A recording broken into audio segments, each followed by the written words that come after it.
Good afternoon, ladies and gentlemen. Welcome back to Aussie Starcraft. We're bringing you a continuation of this series from the December Kaspersky Arena. In the bottom right hand corner it's Millennium's ForGG. In the top left hand corner, as a Red Protoss player, it's a MouzMana. So there's a King of the Hill tournament where players compete in successively more valuable series of games. The first set being worth 100, second 200, 300, fourth 400 and so on, with the grand total, if you can remain King of the Hill for all 4 rounds, being $1,000.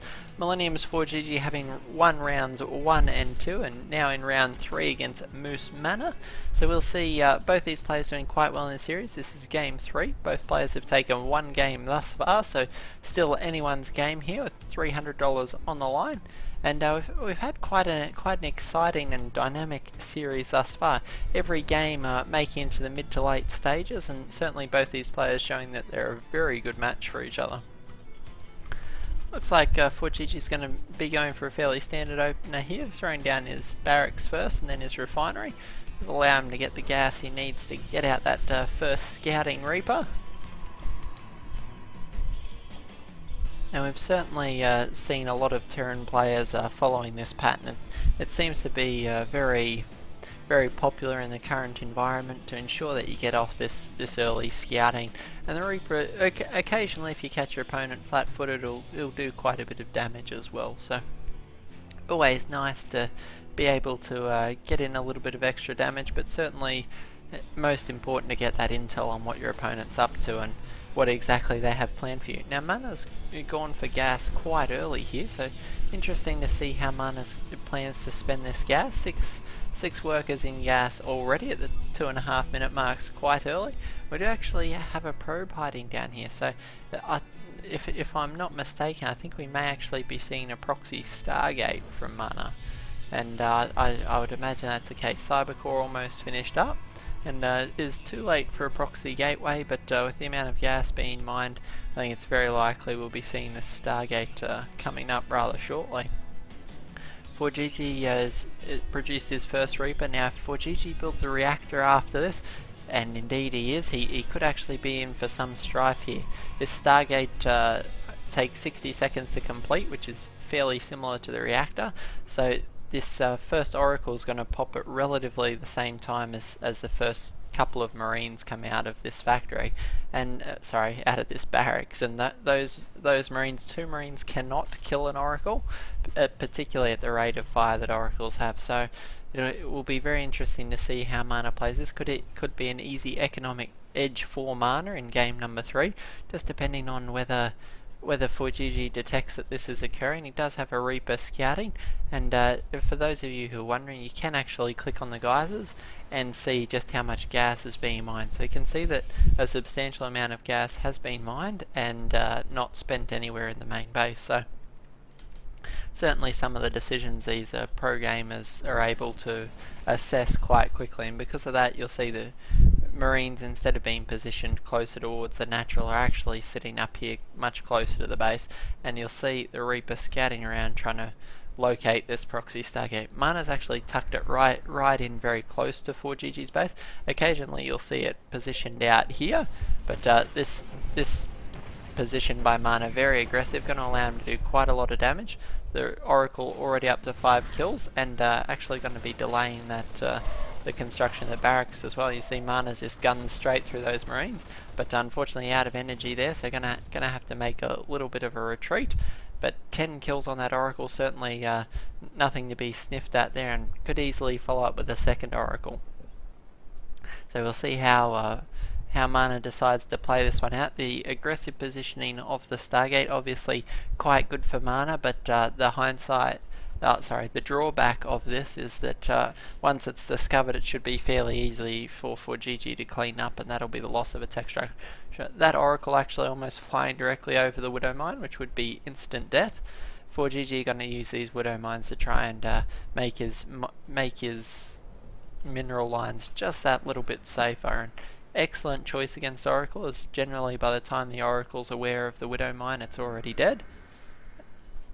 That Oracle just swooping in for a look. The SCVs are going to continue to transfer back to the main base, ensure that they don't suffer any more death from above. certainly a lot of damage done in this initial harassing. We can see quite an aggressive 4-gate coming up behind this. Mana having blinked 2/3 of the way completed, and these warp gates actually coming up now. A nice scan from ForGG's going to show him that this is in fact the case. Is going to be 4-gate pressure. Unfortunately for Mana, has no idea that these Widow Mines are here. Could potentially use the Oracle to detect, indeed he actually has. Nice little decision there. A lot of players forget the Oracle can do that. It is going to allow Mana to actually get quite a few kills here as these SCVs try to transfer. ForGG's advantage is that he did have that expansion already up, so it was 2 bases to 1 for a period of time. Mana himself doesn't actually have any form of expansion, so this literally is all that he has. So that Widow Mine actually did the blink actually negate the damage? Yet there are in fact 6 Stalkers still here. If we look at the units lost, Mana's lost almost nothing at this point. So incredible series of aggressive moves here from Mana, done significant damage to ForGG here. ForGG actually deciding to go for tanks to try and hold us off. I think is quite a bold choice. We don't often see tanks in the matchup anymore, but Mana's going to very aggressively just blink straight up into the main. These are pure Marines trying to deal with the Stalkers, so the Stalker's going to be very cost efficient here. They can continue to blink out of range as they take damage, but unfortunately the Oracle's fallen back out of sight, or actually died during that engagement, and as a result there's no more vision of the high ground. So Mana will be trying to get out another unit that can see the high ground momentarily.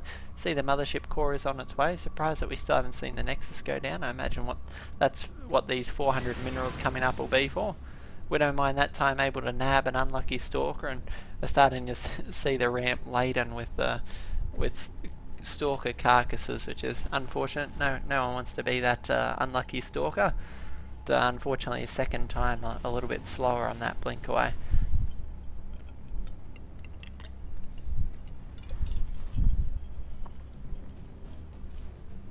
Both our players are just trying to stabilise here.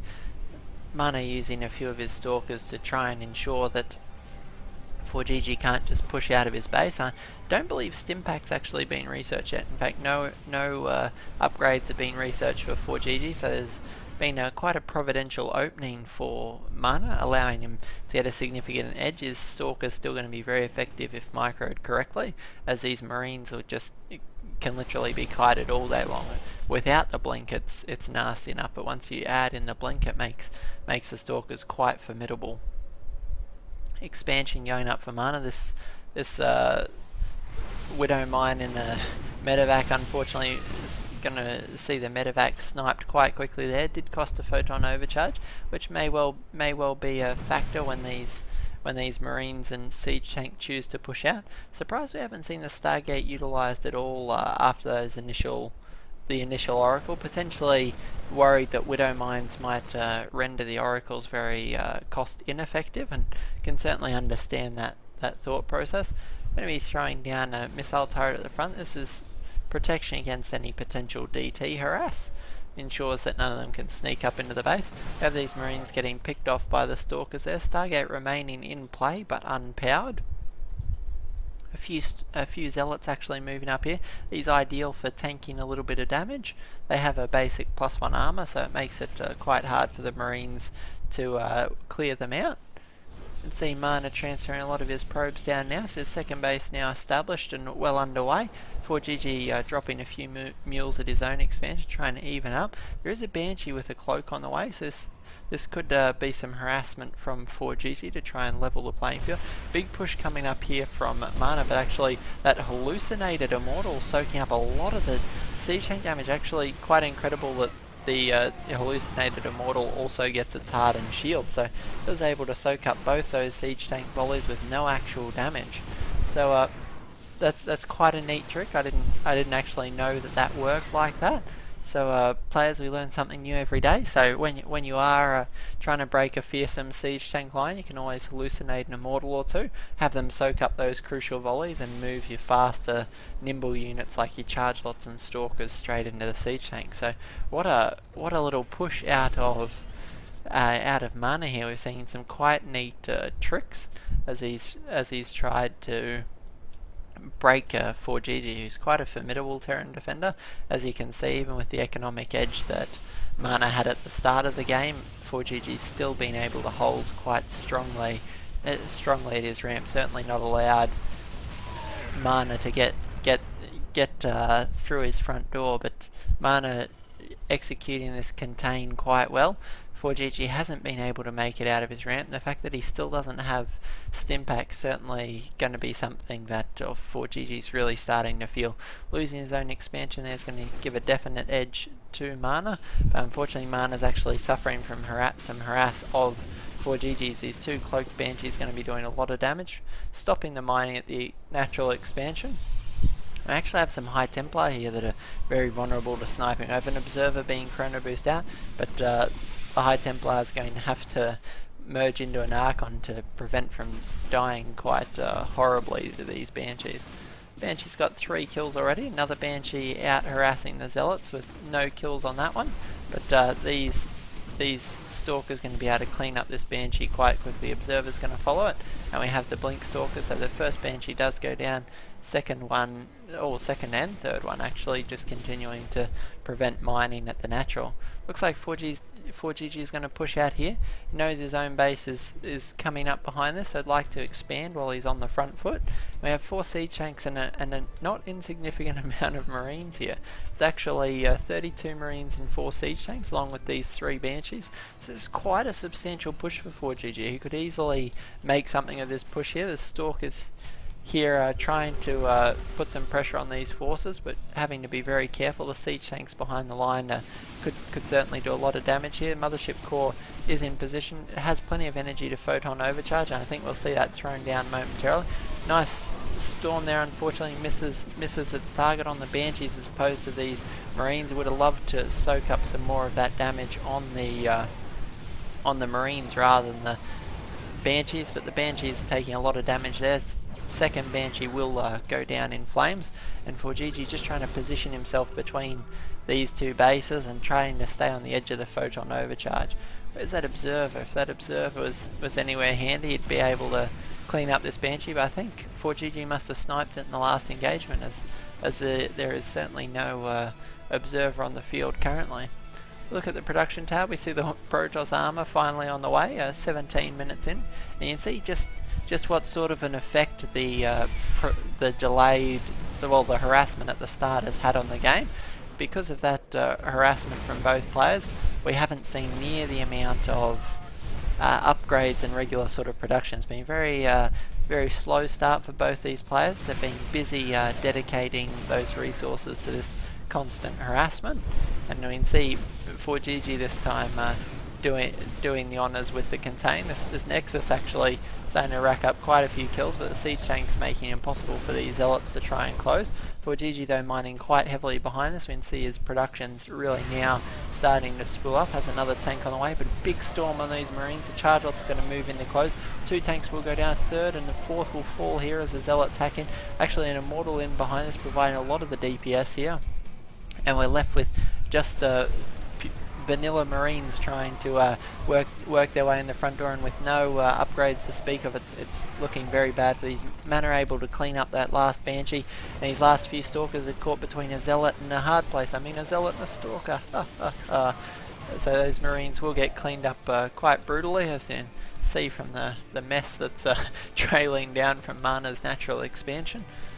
We can see 4GG has got his expansion up, but the unit to count and supply is certainly going to be favouring Mana at this point. The Stargate still in play and an option, and at any point Mana could elect to throw down another pylon here, though it is less viable with all these Terran forces so close at hand. But you know, it's always a little bit of a surprise when the proxy that's been unpowered gets pushed back into service, and it's that damage that can really catch your opponent by surprise and give you the edge later on.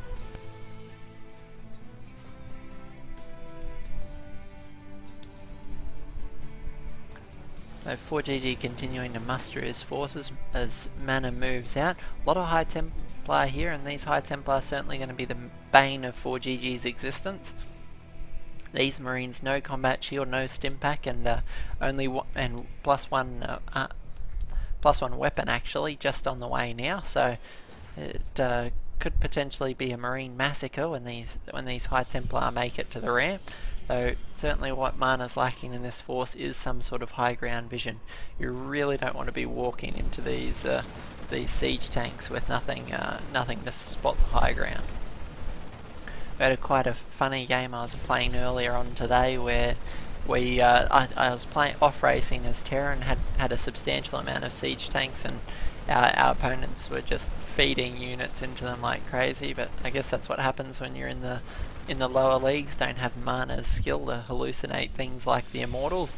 But I had some of my most cost-effective siege tanks ever today, so I was quite happy with myself. Certainly not a pro Terran player by any means, but certainly was fun. One of the better games I've had in a while. We've got ForGG working down the starport. Mana's going to make his move. We have big storms going down on the ramp. Now even when these storms don't land on top of units like that one did, massacring a bunch of Marines, they're actually quite useful for gaining the position. The Marines have to kite backwards, which means they aren't firing on your units which are advancing up the ramp. So if we look at the units lost tab, it is it's not too far apart, given we're actually 22 minutes into a game. 2,000 resource differential is pretty hard on ForGG, particularly because he was pent up in his base for so long. Certainly does suffer to be behind in that respect. 3 bases now coming online for Mana. ForGG with an expansion of his own under construction. And I think we'll see that landing sometime shortly, going for a 3rd orbital command, so slightly less safe, but certainly going to allow him to recover some of that economic edge. Nice blink forward from Mana is going to allow him to snipe one of those siege tanks. Big storm going down on the remaining siege tank. There's now no siege tanks left in play, but the remainder of these Marines and Marauders in a very nice concave here. There are Archons here, they're going to do a lot of damage to these Marauders, and just the massive shield tanking so much of that damage. The Marauders do go down. Nice concave from Mana now, going to clean up the last of the Marauders on the low ground and give Mana an opportunity to make a shot at the mineral line. One of these Archons is going to get picked off, not microing quite in time, but every splash of this Archon doing so much damage. The entire SCV line's virtually on red health as it is. One more splash damage from those Archons would see most of these SCVs absolutely buried. I'm surprised Mana's not making one shot, and there it is, nice big burst of damage, going to clean up all those SCVs. So certainly a massive economic edge for Mana at this point. It's actually 50 harvesters to 11, so you can see just how fast those SCVs do go down to things like Archons. Splash damage when they're in a big group will see them entirely destroyed. So Archon's very handy. A lot of players don't choose to utilise them as much against Terran as they do against perhaps Zerg, but certainly very useful, particularly after the High Templar have ditched off all their storms. So as you can see, still very useful, can take a lot of damage and surprisingly dish it out as well when the units are as tightly clumped as we've seen in this game. So ForGG going to be microing back and forth, trying to pick off a few of these units, but with the charge off cooldown, these Marauders are going to risk getting picked off quite cleanly. There is another siege tank in play. It's interesting to see just how many siege tanks ForGG's built in this game. Not something we've seen in a lot of the Protoss vs Terran games, but definitely utilising them to try and make the most of this defensive situation. Mana's done a great job of picking them apart, which is certainly something, utilised some tricks that we haven't seen in previous games, so really excited to see those. Nice storm here on the ramp. Might see the end of this Bioforce, but I think the High Templar are all now morphed into Archons, so this is the last stand of ForGG as he pulls his Marines and Marauders back behind the remaining SCVs. This Zealot's just going to go to town on these SCVs, up to 7 kills already. He's a mentor. Certainly not something we see on the Sacrificial Zealot's normal roll call, but 7 SCV kills to his name. And I think what was a dire harvesting situation has now become quite difficult. We have one harvester trying to do the work of 52. And it's certainly not going to be a comfortable position for ForGG. ForGG going to tap out there. And what a game from both these players. From the proxy Stargate at the start of the game, I think Mana did a great job of controlling the pace of the game. Props to ForGG for hanging in there as long as he did. He executed some great defensive moves there, but Mana just showing us how it's done. Certainly that hallucinated immortal is something that I won't forget anytime soon. Plan to use that in some of my own play in the future. And yeah, great game from both these players. So Mana will take a 2-1 lead going into game number 4. Will ForGG be able to equalise it, or will Mana seal out the deal and steal his position on top of the hill? Find out next in the next game here at Aussie StarCraft. Thanks, guys.